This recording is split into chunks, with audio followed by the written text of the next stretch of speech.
Ia Male Ava. The Dave Hooker Show. A presentation of Off the Hook Sports. Objective insight, expertise, top guests. Available on YouTube, Apple, Spotify, and the Off the Hook Sports app. Download now for free. Also available on offthehooksports.com. I compute and obey. Now to Dave Hooker. Ready. No messing around as we are off and running with plenty to talk about. What a huge weekend for the Vols in recruiting as they are hitting hyperspeed in recruiting with 3 prospects since we last spoke to you. So we'll have a rundown on those, and the Vols clearly making their presence felt on the recruiting trail. We've mentioned before, in case you took a little break from recruiting, December is now June in terms of the most fervent and active recruiting month. So we're going to be all on top of it. We'll talk a little bit of baseball Vols as well and what happened to them over the weekend against Florida. And also, Tennessee beats Deion Sanders, who, of course, is from Colorado and got a ton of pub. And I thought it was a cool story. I thought he could have success there. But now I'm beginning to wonder because I've noticed things that he's doing, such as having fake reporters there standing next to him in practice. And it sounds now very orchestrated, kind of like a Broadway show, some of his air quote reality shows. So Tennessee did get one prospect from Colorado. Where is Colorado now? And him and Deion, is the buzz done completely? And then Kennedy Chandler, who I said last year, should he have stayed another year? Want to get into that. 4 former Vols make the NBA playoffs. Who among them is the most important? First with Kennedy Chandler. Let me start there for a second before I get to these commitments over the weekend. I said, 2 months ago, that Tennessee should have found a way to keep him via NIL money. And I'll still stand by that. I don't think the money was to the point where you couldn't even approach it. I think it was roughly $4 million, which it came out to about $1 million a year. I'm not saying he would make that in NIL, but you could at least come up with a 6-digit package, and Kennedy Chandler would have changed this basketball team. There's no doubt in my mind. Good morning, Caleb. How's it going, Dave? How are you doing today? Never better. I got my Superman cup or my superheroes cup, and I'm ready to rock with some good coffee. Nice. Sounds like a blast. I had cold coffee this morning, so Yeesh. It's iced coffee day, man. It's iced coffee time now. Are we talking about, let's say, just best case scenario? Are we talking about Tennessee making the Elite 8 or Final 4 if Kennedy Chandler is a member of this team and Zakai Ziegler doesn't get hurt? Are you more won over, even though I know you don't like Rick Barnes' style in general? Does that win you over a little bit more? Oh, I'm much more won over. Kennedy Chandler last year, his one drawback was he was under 70% from the free throw line, and I felt like an athletic guard like him needs to be 80%. Like, that's always my benchmark. But he was a go-to guy. You always could trust him to kind of take over a game when you needed a bucket late. And a lot of times Rick Barnes could put Zakai Ziegler and Kennedy Chandler in together. And for those of you who don't know, I guess since we're talking about him, we need to make this clear. He got cut by the Memphis Grizzlies over the weekend. Yes. Sorry about that. Good morning, Travis. Yes, go ahead. Yes, they waived Kennedy Chandler over the weekend. Had a lot to do with the Grizzlies still have a roster spot used on Steven Adams, who was out for the postseason, so they needed another big man. So they called up Kenny Lofton Jr. Just there was no space for Kennedy Chandler because of that. But yes, if he had stayed, I could have seen them making the Elite 8 or Final 4 because they would have had everything they needed plus a go-to scorer at that point. And with this past year's March Madness, anything would have been possible. I mean, you saw that Florida Atlantic game. We know that they have bad, dry spells of offense, but what was clear with the Florida Atlantic game is when they have those dry spells, they had nobody they could turn to say, just get us a bucket and bail us out of this. And Kennedy Chandler was consistently that last year. Want to talk more about him momentarily and how I think Tennessee's collective, whoever those groups are, could do a better job of supporting both men's and women's basketball and actually have more of an impact in those sports because one player can make such a difference as opposed to having a Nico in football who Tennessee has already taken a commitment in the following year's class from a quarterback. So I think Tennessee can separate itself, or somebody is going to separate itself in terms of basketball NIL. We just haven't seen that yet because the numbers aren't nearly as big. It is time for today's tough question, brought to you by Craven Wings. They bring you great wings, never frozen, always fresh and phenomenal. Try the fantastic Sauce 87 after our own Jacob Warren. It is time for today's tough question, and it is right now. Today's tough question. Take a side. Take a stand. The Dave Hooker Show, a presentation of offthehooksports.com. So Tennessee over the weekend, and this was actually Friday afternoon, right about the time we went off the air, started to pick up these commitments. And a couple of them we were absolutely sure that they were coming. That wasn't a surprise at all. So let's go ahead and break those down. Shamar Arnoux, he's the 2025 defensive back. Jesse Perry, and then Gage Ginther. What do you make that trio of a haul for Tennessee on a weekend in which is Easter weekend? They don't have practice, so players weren't able to see practice in person over the weekend, which often leads to commitments. I was just a little surprised over the weekend Tennessee picked up 3 quick ones, but that's good for the Vols. Yes, starting with Shamar Arnoux. So for people who didn't pay attention to us over the weekend or who haven't checked out his interview on our YouTube channel, he is a 4-star defensive back for the 2025 class. That's another sign that Josh Heupel is just throwing stuff at the wall for defensive backs right now. He needs an elite defensive back, and he's going to keep recruiting them until he finds enough special players for depth, because we know how bad that unit was last year. This was a good pickup. This was a really good pickup. I think Tennessee is going to keep targeting those type of players, particularly because they're deep enough on the defensive line and linebacker and receiver now. And most of Josh Heupel's offense is about him. And he's not going to have to work that hard to recruit on offense in the future. You had mentioned too, not to get you sidetracked, but is Tennessee recruiting bigger defensive backs? Well, Willie Martinez was actually asked that. Do you like bigger defensive backs? And he said specifically he liked guys with length. So maybe they didn't necessarily answer your question, but indirectly they did. They want guys that are in the 6'1", 6 foot, 6'2" top of range. So you're going to see more of those. What'd you make of the rest of the trio? Yes. So the other 2 were offensive linemen, both 3 stars. But Dave, I think you know as well as I do, with offensive linemen more than any other type of position, recruiting, the bodies matter more than the star ratings. And Tennessee picked up 2, Jesse Perry, Gage Ginther, 1 from in-state, 1 out of Colorado. Adding those 2 guys now gives them 8 commitments for 2024. And right now on 247 Sports Composite, they're number 7. Now, this is way too early. Recruiting halls happen in June, and it totally reshuffles the recruiting rankings. But only Georgia and LSU are ahead of them right now. Gun to my head, Alabama's going to be ahead of them when it's all said and done. But right now, Tennessee is not looking too bad. And that's a really good sign. If I can jump in there, I think Georgia and Alabama will always have an advantage in recruiting offensive linemen, and that's because of size. They're going to take the big guys, whereas Tennessee is just going to be fine taking a guy that's the 280, 285 range that will grow into 300. They don't need the 320 guy because they want guys that are going to be light on their feet. So recruiting rankings, and trust me, I know this, they're going to look at size. And if there's some place between a 3-star and a 4-star, or a 4-star and a 5-star, then they're going to give them credit based off their size. So Tennessee may not win elite recruiting battles when it comes to offensive linemen, but that's not necessarily a bad thing moving forward because they want guys that are light and can move on their feet. Sorry, Kevin, go ahead. No, that's fine. And yes, and to add context to that, Gage Ginther, who is an interior lineman, is 6'5", about 287, according to 247 Sports. Jesse Perry is 6'6", 275.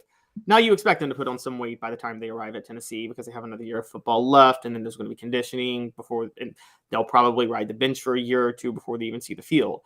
And I agree. That's probably the one thing that you can kind of skew things in Tennessee's favor a little bit if they're 5 to 6, if they're in the 5 to 10 range in recruiting classes over the next few years, and Alabama and Georgia in the 1 to 5. The difference may be, just like you said, the star ratings of the offensive linemen solely due to the size. And so I don't think it's reason to panic. And I want to be real clear in something I'm about to say. I'm not saying they're turning down the Trey Smiths of the world. Okay? I'm not saying that. However, if a guy comes down the pike and you look at him and you say he's an offensive guard, I don't see him moving to tackle, and he's locked in that position. That probably says something about his feet, and they're probably going to have tougher battles with those guys with Georgia and Alabama. So I'm not saying they wouldn't take a Trey Smith, I'm saying it may be tougher to get a Trey Smith, a really, really highly touted offensive lineman, because I think he's going to be more apt to go to a more of a pro style set like Georgia or Alabama. But that doesn't mean that Tennessee's not winning the battles they need to win in recruiting. Yeah, and the unique part about Tennessee, what people need to know is, yes, Heupel runs an air raid, or not an air raid, a veer and shoot is what Dave and I coined it last year for fun, because there's really no phrase for the offense that he runs yet. But we call it the veer and shoot. It's tempo-based. It spreads the field. But it's not a spread offense. I think we need to make that clear. It's not the type of offense where offensive linemen, if you go look at what Urban Meyer did or what Ryan Day's doing at Ohio State, those offensive linemen are told to drop back and just do this and then force the guy a certain area, but not maintain blocks at all. Whereas Heupel's linemen are still taught to maintain blocks because he relies so heavily on the vertical run game. And so you're still going to be coached. You still will be prepared for the NFL as a lineman in Heupel's system. And that's something that will help him long term. But you're right. You're going to be more prepared in Alabama's or Georgia's offense. Okay, so that leads me to today's tough question. So let's go ahead and dive in that now. Brought to you by Craven Wings. And today's tough question is Tennessee on Georgia and Alabama's level at this very moment in time in terms of recruiting. I think they're on that level in a lot of different places, but let me ask you specifically, are they at the Bama UGA level, almost that good, still some work to do, still plenty to do? One is running away with it, and know that we are, because of the way algorithms work, we are most oftentimes displayed in front of Tennessee fans. So what do you think of the Craven Wings today's tough question? Would you say which one's running away with it without looking? Bama UGA level, almost that good, still has some work to do, still plenty to do. I'm going to say still has some work to do is the one that's running away with it. Yep, still has some work to do at 60%, almost that good 26.7%. Bama UGA level 3.3%, still plenty to do at 10%. Again, brought to you by Craven Wings. You will love Craven Wings. Their wings are phenomenal. Great food across the board. I love their salads too. But Craven Wings has daily specials. So get there and get there now to Craven Wings. You will love it. Portions of the program also brought to you by City Heating and Air Conditioning, cityheatandair.com. City Heating and Air Conditioning. Integrity matters, guys. And that unit's about to go out. It's going to get warm.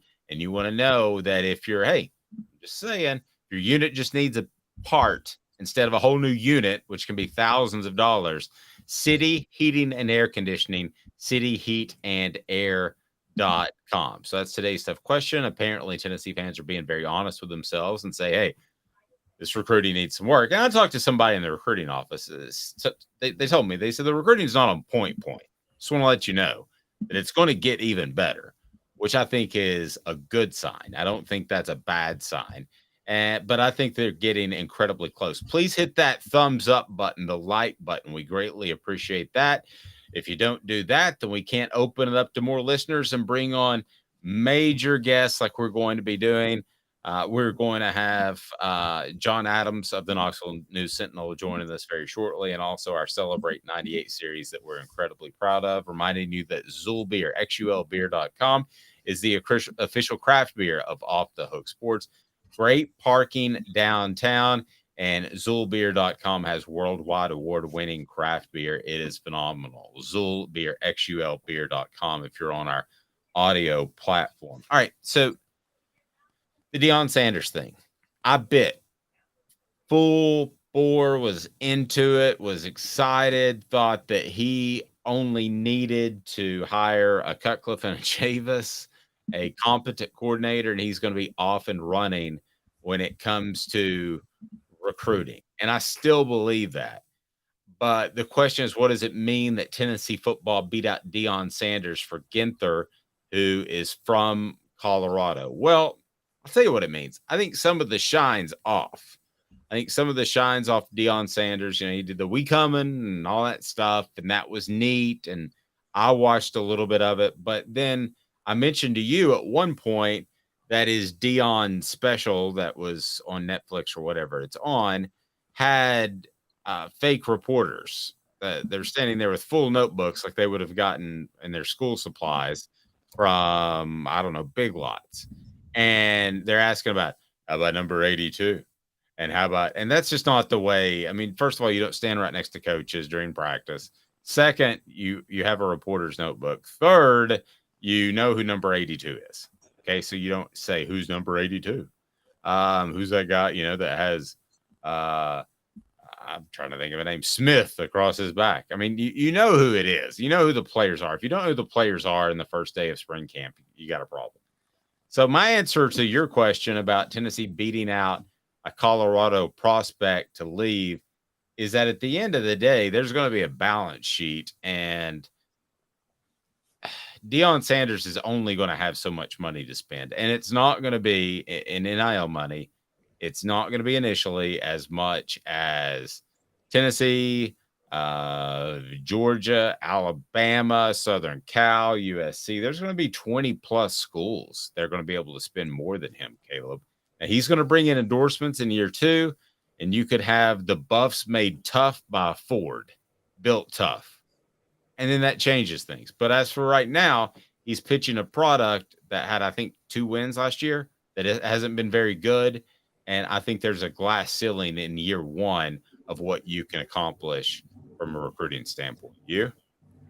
I'm going to go take it a step further. I think he's pitching himself as a product. And I don't think he realizes is that at the college football level, he's not that much of a product to sell. I mean, let's be honest. If there are coaches with incredible credibility at programs that are blue bloods all over, and the celebrity status of a coach in college football that only takes you so far. I mean, if you're a young recruit, look, we still don't know about Deion Sanders coaching at this level. We have thoughts, but his selling point is coaching at Jackson State, where, yes, he did out-recruit everybody at HBCUs. He was the only HBCU with Division I talent, so of course he was going to blow everybody out of the water. Now he's competing with a bunch of high-profile recruiters who have connections all over the country, and if you're a star athlete and you're leveraging your future, you're going to go for the more sure bet. I mean, let's just be honest. Even Tennessee is a much more sure bet than Colorado right now. No one knows what to make of this Deion Sanders situation right now at Colorado. No one knows if it's going to work out. The truth of the matter is, and here's the really hard truth, Deion Sanders is going to have to win first before we can recruit at Colorado. He can't just recruit on his name alone at Colorado. And it's really, really hard to win at Colorado. And so he might be between a rock and a hard place here.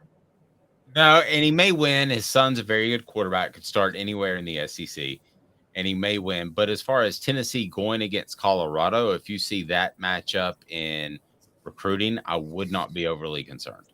I think that Tennessee has a great opportunity to win that. Now, I think the next step of where it gets very interesting is the same thing that happened to Josh Heupel. Because what did Josh Heupel do in year 2? He beat Alabama. And then you started seeing recruiting dominoes fall, if not necessarily for the 2023 class, but the upcoming class. People were won over. People were excited. More people were attending University of Tennessee games. Is that going to happen for Colorado? I don't know. What would be the definition of that? I would say a winning season, right? Making it to a bowl game. And at the end of the day, you are playing in a remote area. I believe that you could recruit Compton and you could recruit South LA and have success there.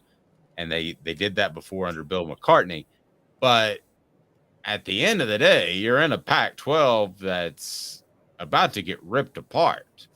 I almost think he would have been better off if he would have signed with if he had gone to no offense to the late Mike Leach, but if Mississippi State had called, if they'd have made a change in the offseason, Mississippi State to me is about the lowest rung on the SEC tier.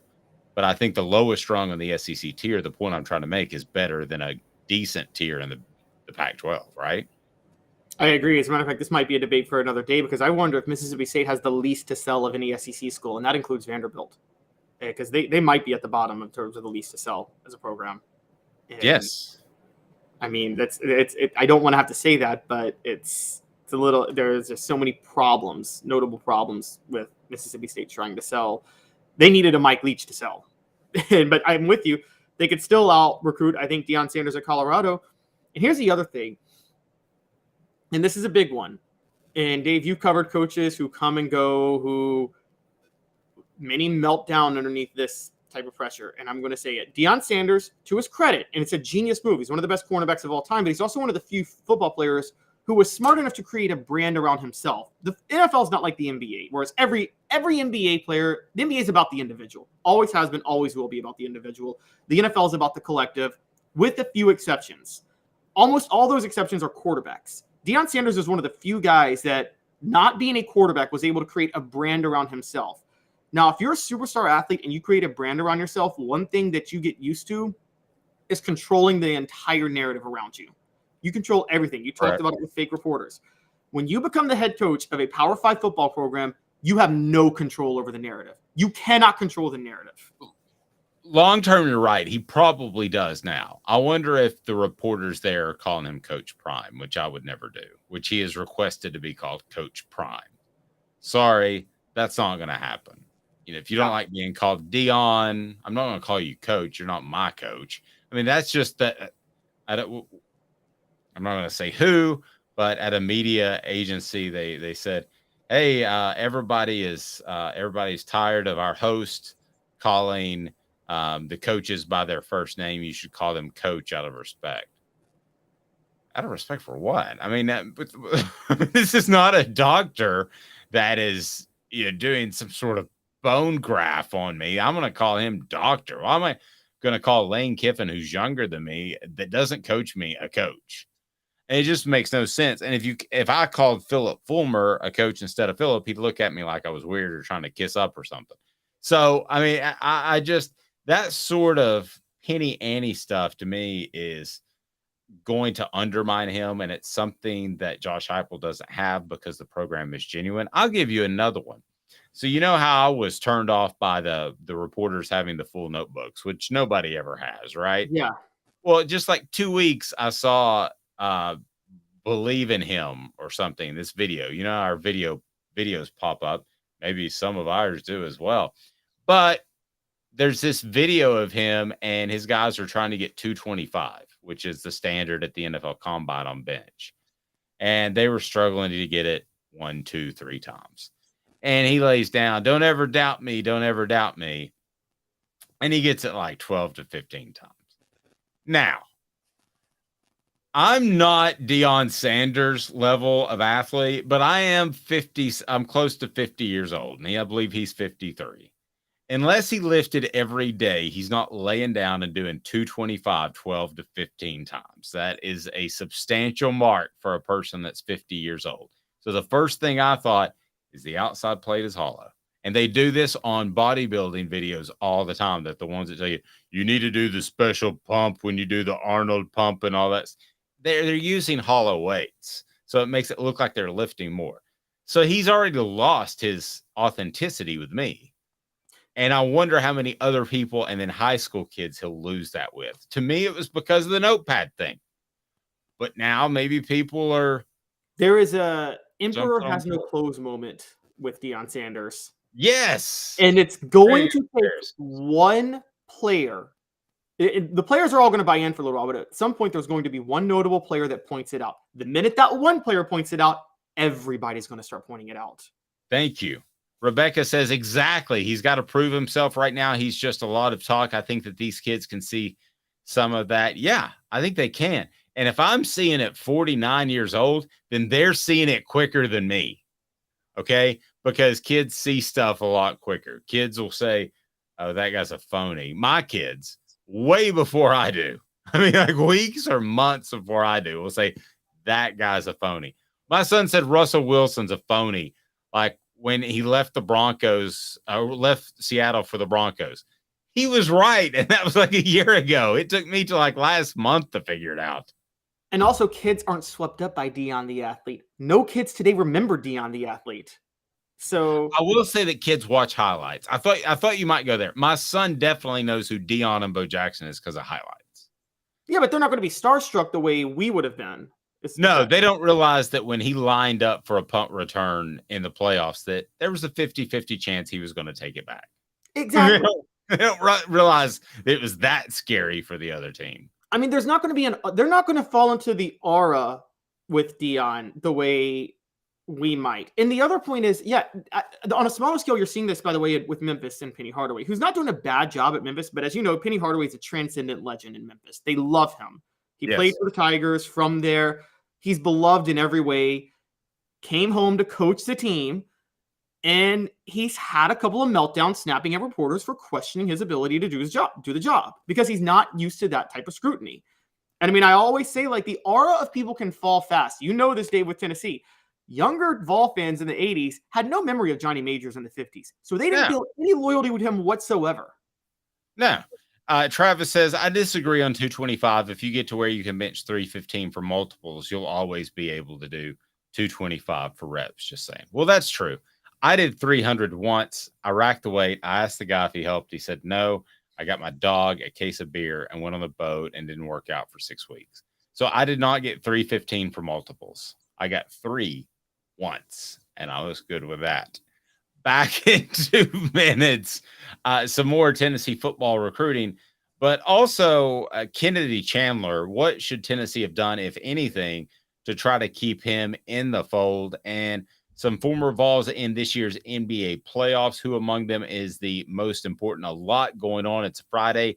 Hit that thumbs up button, the like button. We greatly appreciate that. And then, again, today's tough question, is Tennessee up to Alabama and Georgia stuff yet as far as recruiting, or if they got some work to do? Let me hear your thoughts on the message board, or you can vote on the Twitter before Elon destroys it. 2 minutes off the hook sports with Caleb Calhoun. I'm Dave Hooker. And Craving Wings South North Shore location, where we've heard people say that you can get the best wings in East Tennessee. Pero ¿quién es este? El número 87, Jacob Warren. I'll just do 6 of my sauce 87, please. Imposible, señorita. Dale 6 más. Look at these wings. Perfectas, deliciosas, fantásticas. Man, I don't know what you're saying, but it sounds awesome. How do you say fresh, never frozen in Spanish?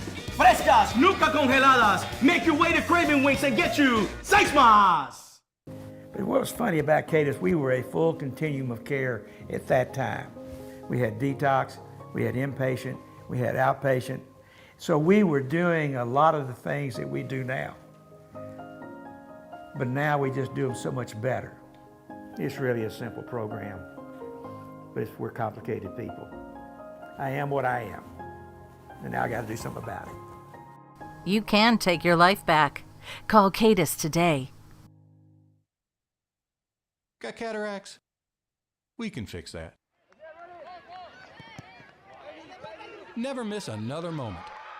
With a little help from Doctors Campbell, Cunningham, Taylor, and Hahn at cctis.com. Do you want to own the more that owns every job? Then get to Vassey Lawn and Garden in Cleveland and get you a Toro. I'm David Vassey, here to talk to you about Toro. With a Toro Zero Turn, you'll get more out of every minute and you'll reach the finish line faster. At Vassey's, we like to say, no matter if you're mowing 3 acres a week or 11 lawns a day, homeowners and business owners alike find confidence in equipment they can trust from top to bottom. Vassey Lawn and Garden, Highway 60 North in Cleveland. Man alive, it's worth the drive. Our family has been creating jewelry since 1986, each piece unique with a story all its own. I'm Rick Terry with Rick Terry Jewelry Designs. I'm a jeweler, and I want to be your jeweler.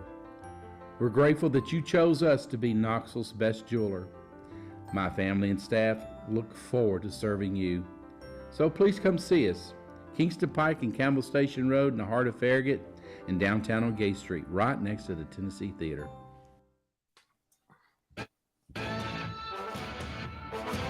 A college football tradition like no other. Yes, sirree, boys and girls. Or a guy that just won't leave. Wow, that is sad. The Dave Hooker Show. YouTube, Apple, Spotify, and the free Off the Hook Sports app.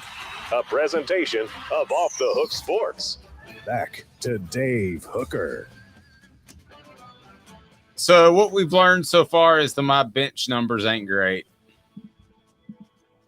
I don't know, man. If you can do 225 for reps, which I can't, you know, my problem is with lifting weights is, Caleb, I thought that you were supposed to try to throw a football as hard as you can every time you threw it.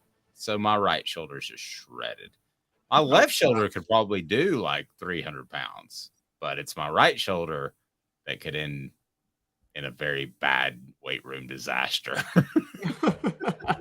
Oh man! I don't. What we would wait out there in between practice. You know, you'd watch them stretch, and then you'd have an hour and a half to burn before you'd go in and actually interview the players. So me and Austin Ward, who I'm sure you know covers Ohio State, worked with me together on the beat. Well, he was younger than me, so I had to go out there and, you know, I had to show off the cannon. So here I am. You know, we're throwing it 40, 45 yards, and I'm just chucking it, and still to this day, it hurts. Cody says, has there been any word about Julian Phillips' status? Will he stay or go? Auburn, what do you say about that, Caleb? Then we're going to do something fun here that I'm excited about. There has not been any word yet about Julian Phillips' status. I think there's rumors. Yes, there's a lot of rumors that people are expecting him to enter the portal. So, which that threw me off. That rumors came this weekend. I thought he was either going to just stay or go to the NBA. But if he enters the portal, that would be unique. And I have heard Auburn being a school he's targeting. Honestly, this is not personal feelings. This is not because I cover Tennessee. If you're trying to develop for the NBA and you're staying another year, you should play for Rick Barnes, not Bruce Pearl. Rick Barnes is a better developer of talent than Bruce Pearl is. He just is, no questions asked. And that comes from a guy who is fairly and openly critical. And when I say fair, I mean he is fair, not fairly critical, but he is fair and critical about Rick Barnes. Okay, can I reset today's tough question a little bit? Is that okay with you? Yeah, I'm fine with that. Look at that. See, man, Caleb's so easy to get along with. That's why I love him. I got some major announcements too. I don't know. Many coaches and athletes don't think that, but yeah, I'll say it. If anybody can put on the message board, I'm going to see the greatest athlete in his sport of all time this week. If anybody can tell me who that is, then I'll hook him up with a Hooker t-shirt. How about that? And if anybody can answer this question, but you got to put it on the message board because we tried the whole pick a foursome for the Masters. That was an utter disaster. None of the comments registered. So whoever would have won, I'm sorry. So do it now, and then I'll pin it, take a picture of it, fax it, whatever we've got to do, 1988 style, to get our winner on there, because I'm going to reset today's tough question brought to you by Craven Wings. Today's tough question with Craven Wings, always fresh, never frozen. Today's tough question. Take a side. Take a stand. The Dave Hooker Show, a presentation of offthehooksports.com. All right, so let's see if you're listening because I want your input. I'm watching the Masters, and I'm the guy who, when Tiger was there, I watched every year. I'm that guy. I got drug in by Tyler, Caleb. It didn't matter if he was at his best or he's going through some sort of weird affair with the Huddle House waitress, you know, whatever the case may be, it didn't matter. And I'm sitting there watching, and I'm thinking, this is perfect because I got one kid who's gone back to college. I got another kid who's tired because he had to work in the morning. We had Easter, we had the family down, and they're all the heck out of here. And I'm thinking, I'm going to watch the Masters, and I'm going to watch this Rahm and Koepka guy go at it. And I'm not a golf guy, but this is awesome. And Brooks Koepka just decided that he was going to barf in his golf bag and completely melted down. I mean, melted down. And it was a weird meltdown. I want to tie this into the Vols, so hang tight with me. Hit the thumbs up button so we can get more people on board. He melted down in every facet. he didn't just miss putts. He didn't just drive the ball poorly. Caleb, I'm not sure if you're a golf guy, if you watched it, but he did a little of everything poorly. Nothing like where you would say, oh my gosh, he's the worst golfer ever. You would watch it and you're like, you're just giving away your opportunity to win and my opportunity to enjoy my Sunday evening. Okay. Thank you very much, Brooks Koepka. Take your live money. Get the heck out of here. Blood money. What's that? Blood money, you mean? Sorry. Yes. Blood, live, love. Yes. Blood money. Country that did 9/11 and you're going to take money from them. Sorry. Yes. No, brother, you want to get me started on that? You can get me started on that. We're on the same page on that one. So today's tough question is brought to you by our friends at Craft Treats. I'll tell you more about them. What's the greatest ball meltdown you've ever seen? Greatest ball meltdown. And you can't say, I know where you're going. So neither of us, since I was there and it's the first place that most people will go, it's the 2001 SEC championship game, right? I mean, that is the greatest, though. That is far none the greatest meltdown of all time. Okay, but is the Columbia collapse last year a close second, or was that just so bad where you say that's an anomaly? Because Brooks Koepka just stumbled down the stretch like Tennessee did in 2001. It was like, okay, they can still do this. They can still pull this out. They can still make it close. Brooks Koepka can do this. He can make it close. Hell, he didn't even come close, Caleb. It was did you watch much of it? It was awful. No, I didn't watch much of it. It was awful. It was like the most pain. I'm like getting my wife, where she's been gone for a week. And, I'm like, this is a great time to spend. We'll eat the Easter leftovers. And Brooks Koepka just blanked the bed. Okay, I got one for you. And it's the reverse. It's the reverse. All the hype in 1996. Tennessee's number 2. They're hosting Florida. This is the year they're going to beat Florida. There's all this hype behind it. And within 20 minutes, Florida's up 35-0. Yeah, that was a meltdown. Okay, but that would have been melting down on Thursday if Koepka would have done that. Okay, Tennessee the year before on Florida when they were in the swamp and they were up 30-14. And then Florida scores 41 unanswered points in the second half. Okay, that's pretty good. The 2001 SEC championship game is hard to match because you just felt like even with 3 minutes left in the game, they could somehow stop a draw and make a play. You were so sure they were going to win until LeBrandon Tofield scored that touchdown. Not LeBrandon Tofield, excuse me. Who was it that scored the 4th and 1 goal? Because Tofield was hurt. Was it Justin Vincent that scored the touchdown on 4th and 1? Saban calls the timeout. You were so sure Henderson and Hainsworth, they're not going to let them get this 1 yard on 4th and goal from the 1. And by golly, they didn't let him get it. I'll tell you one that felt like it was. And what do you guys think? Whoever gives me the best one, the most accurate, I'm going to hook you up with. You can either have a Craven Wings gift certificate or you can have a Hooker t-shirt, which the shelf life on those are running quickly low because we did it based off a guy named Hooker that played quarterback, not the guy that talks about the Hooker guy named quarterback. Cody says 2020 Texas A&M. Cody says 2012 Florida. Cody, are we talking about Tennessee games or what are we doing here? So 2020 Texas A&M, I don't know what he means by that. Texas A&M dominated that game. Now, I would say it may have been a meltdown because that was the day that the Tennessee cheating scandal broke with Eric Gray. I have your winner. What is it? And I'm very proud of myself. It's the 2000 LSU game. The 2000. That wasn't a meltdown, though. Tennessee fought back in that game. Okay, but here's the thing. So did Brooks Koepka. If you watched it, he fought back to no avail. Okay? I mean, he tried. And then at the end, it was just his pure buffoonery of sending 18 defensive tackles onto the field that lost him the game. Oh, that's 2010 LSU, you mean? Oh, what? Oh, I said 2000. Sorry, 2010. 2000 was the one where AJ Suggs fought back against Rohan Davey. Remember that? And yes. It was the week after LSU had lost to UAB. That's right. That was Nick Saban's first big win. Congratulations, Vols. Yeah. So 2010. Because that felt like, if you go through that game, you felt like Tennessee was as good or better of an opponent. And it felt like that all day yesterday, that it was a matter of time. I mean, Rom wanted to give the thing away. Cody says 2020 was wrong. My bad. So Cody is going with 2012, Florida, 2016, Texas. Travis says it's the 96 Nebraska game. Yeah, that was just an all-out thumping. That wasn't a meltdown. That was John Chavis was a deer in headlights trying to learn how to defend the triple option. Well, and that was a better, more physical team. I mean, let's be honest. But Tennessee had more NFL talent on the defensive line than Nebraska had on the offensive line that year. John Chavis just had no idea how to stop the option schematically. I put that solely on John Chavis because they lost to Nebraska twice.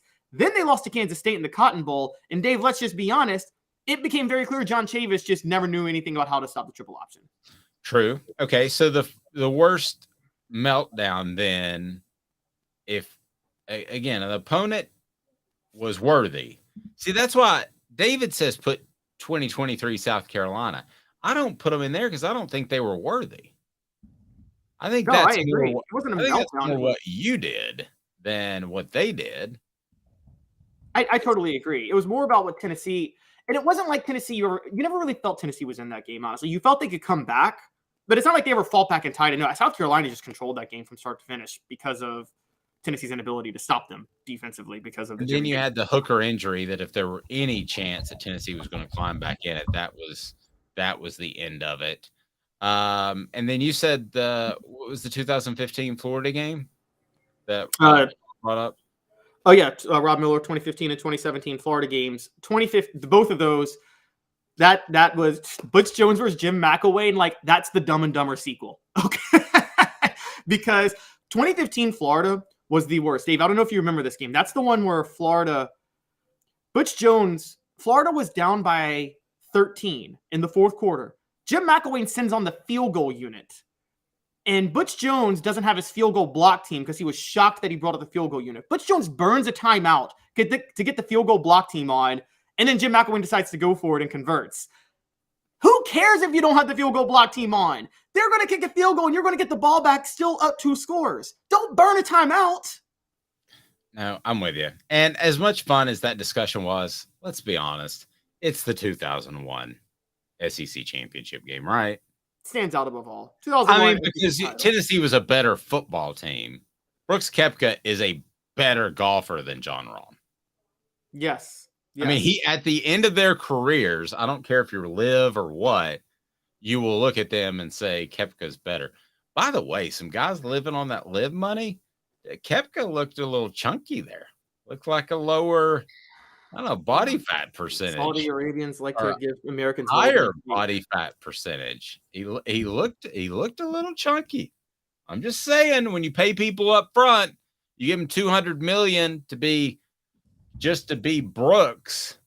Do you have the same desire as opposed to working hard to getting 200 and 250 million on the PGA Tour? All right, Memphis Grizzlies cut Kennedy Chandler. Should he have stayed another year? I said at the time, because of his height. I said just a couple of weeks ago, he would have been great for the NIL to keep around. That didn't happen. He's now cut by the Grizzlies.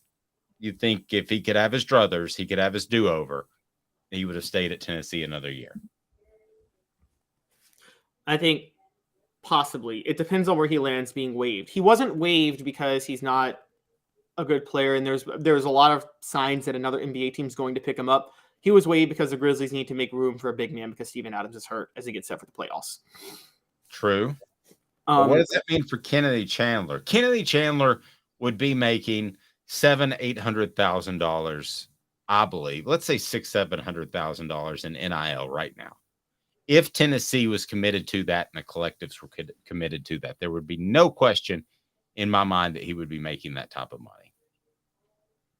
Instead, he's making about 4.7 over 4 years because he managed to get in the first round, but just barely. This is not a guy who went high first round who NBA execs thinks going to be a superstar. Listen, it's already started. You gave me the reason, and those are good reasons why they have to cut him. But once you start getting cut in the NBA, don't you just bounce around and it seems like your career's much of nothing. Ask Christian Laettner. I mean, Kennedy Chandler with one more year under his belt might not be a better NBA prospect, but he would have enjoyed that year a lot more. I can guarantee you that. Yeah, so the trick with this is people – I mean, you talk about Christian Laettner bouncing around, but he had a 14-year career, 13-year career in the NBA. And the thing that people have to realize is that with the NBA, more so than the NFL, more so than the MLB, more so than any sport you can name, being a journeyman in the NBA pays so much better than any other sport. NBA players get paid way, way better than any other professional sports league in the world.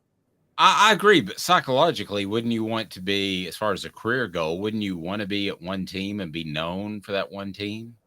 I think people Kennedy Chandler was never going to be good enough to be like known with one team. He was always going to be a career role player. He was never going to be a star in the NBA or anything like that. He was always going to be a Ron Harper or somebody like that. And that was his ceiling.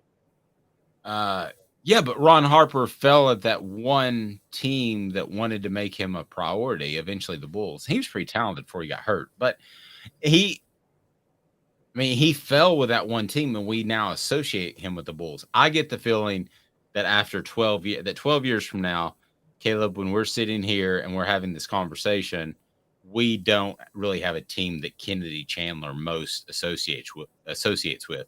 Whereas had he come back to Tennessee, showcase some more skill, done some more things, you could see someone putting a premium on him and saying, I want to keep this guy around and letting him grow. I just don't think when you go to the Grizzlies in the first round at a pick that makes sense because it's a UT guy, that's not going to be your final destination. I could have told you that 10 months ago. Well, yeah, but again, if we're 12 years from now and you're Kennedy Chandler, if he's 12 years from now, that means he made at least $60 million. And so in his mind, he's like, I got $60 million. If I'd gone back to Tennessee, I could have blown my knee out and not made any money, or just gotten that $700,000 and that's it. Well, I didn't mean still playing in 12 years. I mean, if we just bumped into him on the street. Go ahead. Sorry, I would concede that he would have improved his draft stock had he stayed another year, because he would have upped his free throw shooting, and that would have made him a much more desirable NBA player for a lot of teams, because a lot of smarter teams now are starting to do what I said you should do for years, and this is why European players are getting more successful. Production at the level you are at matters more than potential, unless you're one of those top 5 picks. Yep. I agree. He's Caleb Calhoun. I'm Dave Hooker. I think he should have stayed. I think he would have had a fantastic year, a special run in the NCAA tournament, exactly what Tennessee needed. And listen, if you want to rip on Rick Barnes, that's fine. But he did put together a team, if you include Kennedy Chandler, that would have made some more noise in the tournament. He just didn't get to keep Kennedy Chandler. On the flip side, you could say that, hey, here's the deal. He's not adjusting to the game, which is very true. But coming up, NBA playoff Vols. Congrats to those guys. 2 minutes off the Hook Sports with Caleb Calhoun. I'm Dave Hooker. I know you like the heat. You got to try my signature sauce 87. Dude, you know I love you, and I love to try your wing sauce. But when it comes to wings, I need them really hot. I hit 105 on the radar gun. I need to be pretty spicy. Yeah, I know that, man. Look, if sauce 87 isn't enough for you, I guess you can try the Holy Moses or the Grim Reaper. Now we're talking. Take it from these Farragut admirals. When you're craving wings, it's got to be Craven Wings. Visit them online at cravenwings.com. With all that sun, sand, and salt water, the beach is a very relaxing place. Unless you wear contacts. Ow! Open your eyes to the best the beach has to offer with LASIK vision correction from Campbell Cunningham Laser Center. Hi, Mike Davis here with City Heating and Air, reminding you to always dare to compare. Our team provides quality local heating and air service, installation, and maintenance across East Tennessee. We use only the best equipment like American Standard heating and air conditioning for your residential, new construction, or commercial needs. Honesty, dependability, and customer satisfaction have been the cornerstones of our business since 1961.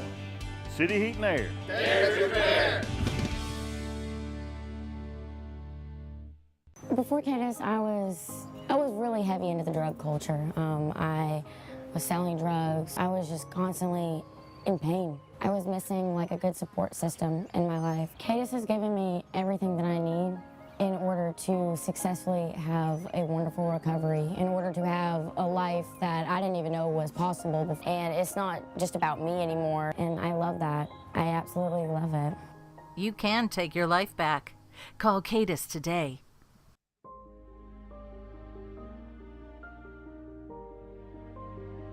Our family has been creating one-of-a-kind pieces of jewelry in West Knoxville since 1986. Each piece is a combination of unique processes that bring your idea to life. Every day in our shop, a truly special item with a story all its own is being manufactured in our facility, bringing the history and family sentiment into a whole new generation of life. We're grateful that you chose us to be Knoxville's best jeweler, a title that we value and respect. Because to me, being a jeweler and owning a jewelry store are not the same thing. I'm Rick Terry. I'm a jeweler, and we want to be your jeweler. Kingston Pike and Campbell Station Road in the heart of Farragut, and downtown on Gay Street right next to the Tennessee Theater. Who's this guy? Hello, who is it? The Dave Hooker Show. Who? A presentation of Off the Hook Sports. What? YouTube, Apple, Spotify, and the free Off the Hook Sports app. Back to Dave Hooker. I absolutely hated the concept of Hendon Hooker going to the Titans because what have they done with quarterbacks? Nothing much. And they've had some highly rated ones. They've had the journeyman guys. They've had them all. And I don't remember a superstar quarterback not named Vince Young in that franchise since Warren Moon. And that's going back a while. Go ahead and click that thumbs up button, the like button. We appreciate that. And if you haven't subscribed at this point, you've got to do it. And what did I say? I meant to say Steve McNair. Correct me. What did I say, Caleb? I think you accidentally said Vince Young. Oh, Steve McNair. Sorry. That's the college fan in you because Vince Young was so fun in college. Yeah, no, Vince Young was definitely not Steve McNair. So since Steve McNair, which is roughly 20 years ago, they have not had a dominant quarterback. That's why I didn't want Hendon Hooker to get there. I never expected Hendon Hooker to be a dominant quarterback in the NFL. Anyway, he's a system quarterback, which that's fine that he's a system quarterback. And I think the Titans, if they stick with the system they're going with, Hendon Hooker would be a decent fit for him. Well, that's interesting you would bring that up. I think he could fit because of his adaptability. I think there's potential that he could fit into most any system, to be real honest with you. But maybe we disagree on that. Maybe that's a topic for another day. You have to tailor your system to somewhat what he can do because it's not – you can't fully open up a standard pro-style playbook where he throws all over the field purely from the pocket. Like his mobility has to be a threat. He has issues throwing over the middle. There's a couple of things he needs. I think it's footwork. I think it's as simple as that. So, like, if he were willing to say, hey, I've got to work on my footwork a lot, then you would basically shut him down for a year and work on footwork. And I think that would help his accuracy and a lot of different throws. I would think that would open up the field to him. But that's a pretty major overhaul. Portions of the program brought to you by Craft Treats. CraftTreats.com. Use the promo code OFFTHEHOOK, and you will get the chill pills or more. You can get any of their products for 20% off just by using Off the Hook. That's the promo code Off the Hook. Get 20% off the chill pills, which will help with your pet's digestive issues, arthritis, or even social anxiety. Or you can go with the regular old Craft Treats that are fantastic because they're holistic and your pet will love them. So I didn't love Hendon Hooker going to the Tennessee Titans for those reasons that I just laid out. I love Darnell Wright going to the Tennessee Titans, and here are the reasons I will give you for that. One, I think he's versatile. If he had to play left tackle in a pinch, which just happens in the NFL because they actually have fewer roster spots, he could do that. I think he's incredibly versatile. I'll just go ahead and give Darnell Wright the ultimate compliment I could give. He needs to be a Dallas Cowboy. So I love everything about his game. I think the Tennessee Titans, too, are, at least for now, things could change, but are predicated on running the football. I think that he would answer a lot of questions about pass protection, probably on that right side. But again, I wouldn't be surprised if there's not 3 or 4 GMs that see him as a left tackle. because he's that athletic. So I love the concept of Darnell Wright going to the Tennessee Titans. I thought that would be huge. Yeah, I'm mixed on it. And the reason I'm mixed on it is because the Titans, you're right, he's a he's a versatile offensive lineman, and the Titans did just let Taylor Lewan go. But Nicholas Petit-Frere from Ohio State was just drafted by them last year. He was the third pick of the draft, and he started every game at right tackle last year. I think they're really going forward with them. I want to see Darnell Wright at right tackle in the NFL because you and I both know, even though he's versatile, that's where he's at his best. Now, is it possible that Nicholas Petit-Frere could move to left tackle? Maybe they move him over. I'm not exactly sure who is a better left tackle in this situation. I don't know where he started at Ohio State, to be fair, but he was right tackle firmly last year. But on principle, if Darnell Wright can play left tackle as well, I love him there too. I love him going to the Titans then too, because the Titans have a massive need there. Pass protection is crucial. They need blocking to be able to run the ball. And I think we all trust Darnell Wright to be able to do all of that. Travis says, how about the Chiefs? I think that would be huge too. The ability to learn with Trey Smith would be really, really big. Just one of the teams that are out there that are going to run the football. And what are there? Probably 10, 12 teams that really value running the football. Seems like there are about a handful of teams, 5 or 6, that are going to run the quarterback a lot. And there's the rest of the group that's pretty much status quo, 50-50, or lean towards throwing the football, which makes sense in today's NFL rules and what they have going on. But I would just like for him to go to some place where they run the football. So Chiefs would be a good fit, even though they obviously can throw it. And the Titans would be a good fit. I think the other question you have to ask yourself, if you're going to play him on the right or the left, is what type of pass rushers do you have in the AFC East? AFC South or West, you mean? Or AFC South. When you look at those group of pass rushers, are they lining up on the right side or left side? So you may have thoughts on that, but yeah, I would love for him to go to the Titans. I think that's a great pickup. And listen, this is where it's always been weird for me. Money will come into play at some point if this gets to the 6th or 7th round with a Vol. The Titans will take them, just like I thought they reached a little on Joey Kent originally. They've reached on some guys throughout the years, Caleb, that I thought they wanted, because it wasn't necessarily about winning games. It was about selling more tickets. And there is a business side of that, which I understand. Yeah, I remember when they drafted Joey Kent, and Bud Adams showed how out of touch he was in the state of Tennessee. He thought with the Oilers playing in Memphis that he could draw fans by drafting a guy who played for Tennessee.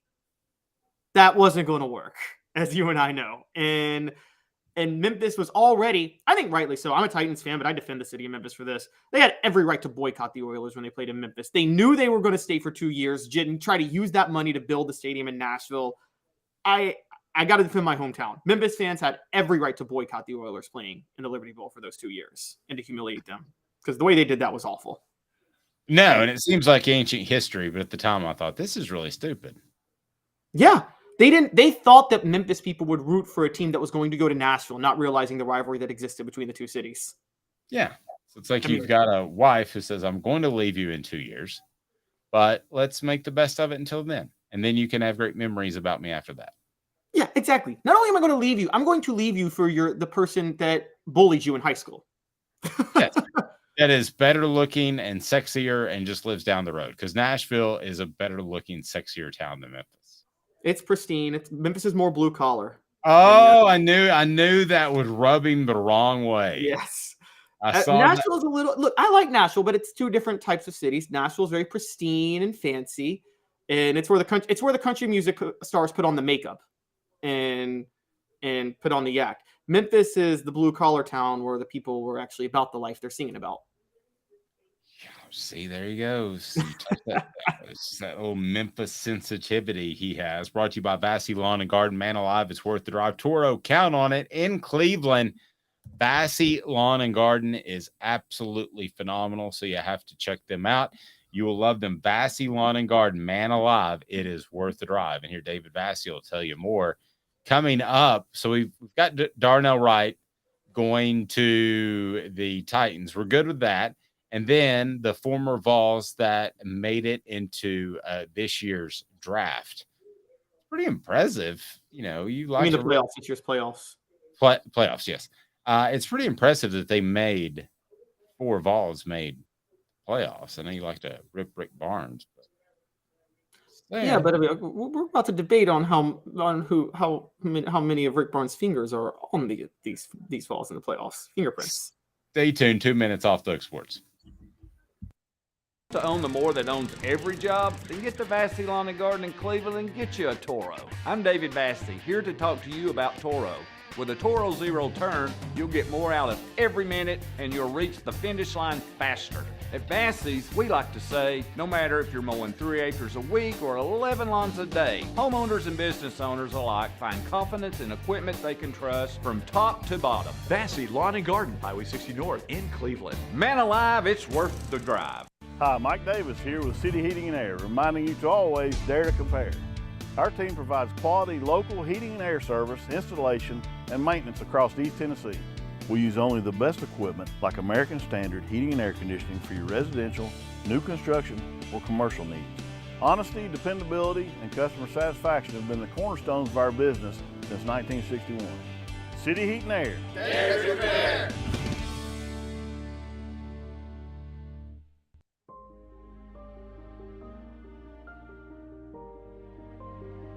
Our family has been creating one-of-a-kind pieces of jewelry in West Knoxville since 1986. Each piece is a combination of unique processes that bring your idea to life. Every day in our shop, a truly special item with a story all its own is being manufactured in our facility, bringing the history and family sentiment into a whole new generation of life. We're grateful that you chose us to be Knoxville's best jeweler, a title that we value and respect. Because to me, being a jeweler and owning a jewelry store are not the same thing. I'm Rick Terry, I'm a jeweler, and we want to be your jeweler. Kingston Pike and Campbell Station Road in the heart of Farragut, and downtown on Gay Street right next to the Tennessee Theater. With all that sun, sand, and salt water, the beach is a very relaxing place. Unless you wear contacts. Ow! Open your eyes to the best the beach has to offer with LASIK vision correction from Campbell Cunningham Laser Center.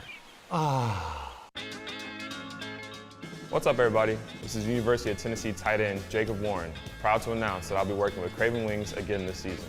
And I want you to give your all and try my signature sauce, Sauce 87, at either of the Craven Wings 2 locations, Chapman Highway in Seymour and South North Shore Drive at the Markets of Choto. When you're craving wings, it's gotta be Craven Wings. Online at cravenwings.com.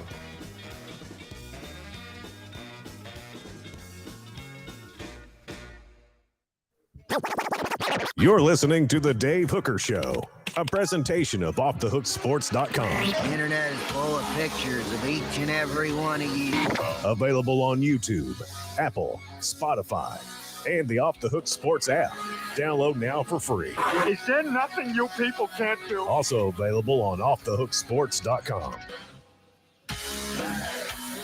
So the NBA playoffs are about to start, and some Vols are a part of it. So there you go. David says Nashville is the armpit of Tennessee, and I'm not going to refer to which ballpark he says. You just let it slip by accident. Yeah, what body part he said Memphis is. Oops. Maybe Let's just say this with David's quote. If you're a man, you would much rather have one than the other. One is much more crucial to your body than the other. Oh, I don't like armpits. All right. So 4 former Vols will make this year's NBA playoffs. Who among them is the most important? Let me fire these at you. Grant Williams of Boston. What you want me to say? How important, or just who's? Yes, how important are they? Oh, Grant Williams is crucial to Boston. He's crucial to their success. He's crucial also because they don't have a superstar team. They seem to have. They got Jason Tatum, who is a superstar, though. Well, they got Tatum and they got Jalen Wright, but no, not Jalen Wright. Who's the other kid that plays like a poor man's Tatum? Sorry, Who is the other kid? Who is the other guy? It's Jaylen Brown. That's what you're talking about. Yeah, Jaylen Brown. So to me, they're a group of guys. I mean, Tatum may be a star. I don't think he has the killer instinct that you would want. So I think there are probably 8 players on that Boston team that are very important. Grant Williams is one of them that you would hate to lose going into the playoffs. Tobias Harris with the Sixers. Absolutely crucial. Particularly if Joel Embiid is going to be the way Joel Embiid likes to stretch the court with his play, Tobias has to be a major force underneath the basket. He's a big deal. Yes, and Joel Embiid included him on a commercial endorsement over the weekend. So just know that he thinks he's incredibly important, or he wouldn't have shared the cash with him. Joel Embiid's been trying to shoot a shot at Rihanna for like 5 years. Maybe Tobias could be his wingman. That's the key portions of the program before we get to Josh Richardson, brought to you by Campbell Cunningham, Taylor, and Hahn. No contacts, no glasses. I see clearly thanks to my LASIK and cataract. I didn't have cataract, but I had LASIK surgery. You can have cataracts there too. And they are phenomenal because they're local vision care, and you just don't get that anywhere else. That is Campbell Cunningham, Taylor, and Hahn right there in the Knoxville area, local doctors who care about your vision. Then Josh Richardson in the Pelicans play-in game. Very, very crucial now because Zion Williamson is hurt again. And Josh Richardson is averaging 10 points a game. He is a defensive specialist. He's probably the best developmental story, I'm going to say, in Tennessee basketball history. Can we at some point get a breaking news sounder for when Zion Williamson is not hurt? Yeah, no, that's so true. But Josh, remember Josh was barely a 3-star, committed to Quanzo Martin and played for 3 years under him, and then played under Donnie Tyndall for a year, and really developed into an NBA draft player, or to an NBA player, a 4-year guy who became a double figures guy in the NBA. That's how often do you see that nowadays? And then you have Jaden Springer Spaniel for the Sixers. How important is he? Completely unimportant, completely irrelevant. One and done player one of the many one and dones who doesn't matter. Was the less important of the 2 one and dones on the 2020-2021 team. He will be lucky if he sees the court now, particularly when you shorten the rotation in the NBA playoffs. Our friend Andy Mason at AndyMasonRealEstate.com has you taken care of when it comes to real estate in the Knoxville area. Over 40 years of experience in his office. AndyMasonRealEstate.com. That's all you need to know. AndyMasonRealEstate.com is just absolutely phenomenal. They have the best prices and the best service in the biz. So that's why you need to go to AndyMasonRealEstate.com. A lot coming up on the program this week, maybe some John Adams. I believe that'll happen at some point soon. And also, we will have Fred White and Josh Ward. So a lot on the program this week. He's Caleb Calhoun. I'm Dave Hooker. This has been a presentation of